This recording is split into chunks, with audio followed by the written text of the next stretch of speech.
بسم اللہ الرحمن الرحیم۔ السلام علیکم۔ معراج کسے کہتے ہیں؟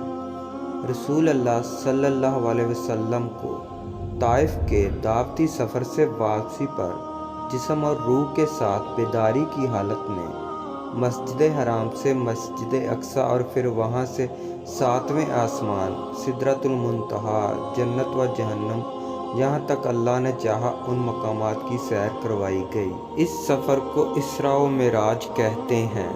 معراج کی تاریخ میں علماء کا اختلاف ہے اور کئی اقوال کتب میں مذکور ہے۔ معراج کے واقعے کا اجمالی خلاصہ یہ ہے کہ نبی کریم صلی اللہ علیہ وسلم حضرت ام ہانی رضی تعالیٰ عنہا کے مکان میں استراحت فرما رہے تھے کہ یکایک چھت پھٹی اور جبریل امین اترے۔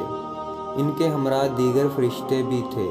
نبی کریم صلی اللہ علیہ وسلم کو جگا کر مسجد حرام لے جایا گیا۔ وہاں آپ کے سینہ مبارک کو چاک کر کے قلب اطہر کو آب زمزم سے دھویا گیا۔ بعد ازاں آپ کی سواری کے لیے ایک بہشتی جانور لایا گیا اور مسجد اقصی کی جانب روانہ ہوئے۔ اس راستے میں آپ کو عجائبات دکھلائے گئے۔ مختلف اقوام اور مختلف لوگ اپنے گناہوں کی وجہ سے مختلف سزاؤں میں مبتلا تھے۔ مسجد اقصی پہنچ کر رسول اللہ صلی اللہ علیہ وسلم نے انبیاء کی امامت فرمائی۔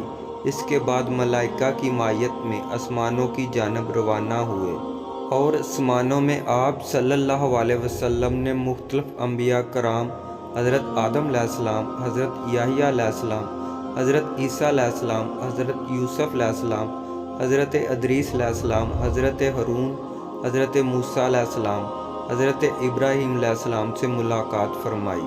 بعد ازاں آپ صلی اللہ علیہ وسلم کو سدرۃ المنتہی کی طرف بلند کیا گیا۔ اس مقام پر آپ صلی اللہ علیہ وسلم نے جبریل امین کو اصلی صورت میں دیکھا، نیز اللہ جل شانہ کی تجلیات و انوارات کا مشاہدہ کیا۔